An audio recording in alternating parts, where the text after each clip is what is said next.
This is Willa, my trusty shop dog. She's ready to go to bed. She says, I've had enough of this butt plate installation stuff. She's ready for a cushy place inside the house. But we got her butt plate stuck on here. It looks pretty decent. We got a nice fit all the way around and a nice fit up here. We take it off and you can see what's happening.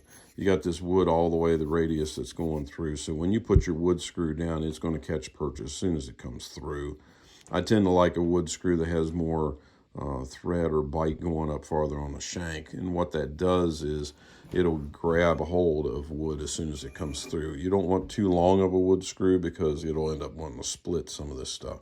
So you don't need a huge screw. You're holding this butt plate on, but you can see how this works. You have the radius here and radius there. When you put a patch box release or a wooden patch box in here, it gives actually a little more substantial little web in the background there.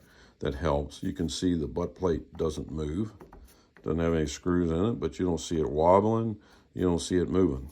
And that's the advantage with taking the time to do this type of a butt plate installation rather than just dropping a saw curve through. Yes, it's going to take longer, but for the long haul, it's going to give you a better job in the future. Also, when I'm finished with this, I think I mentioned this earlier, when the gun's totally done and I'm putting stain on it and I have the butt plate off of the gun, I saturate this section all the way through with wood finish, so you get a lot of absorption. You'll see it'll suck it up right out of the gate. And seal this thing up as much as you can, because even though you have a nice fit on it, there's moisture still comes through there. I mean, I do the inside of barrel channels and every place else to get things sealed up, but it's very important to do underneath this butt plate so you don't have something shrinking. Also, you'll see where if your wood screw's coming down into this section, you don't want this to split off, and it may do it anyway, but at least you can do something to help with that. Also, when your back screw goes in here, I tend to elongate that hole, not the countersink so much, but just the hole itself, to elongate it so it gives a little bit of flexibility for that screw in case this wants to move back and forth, and it will move.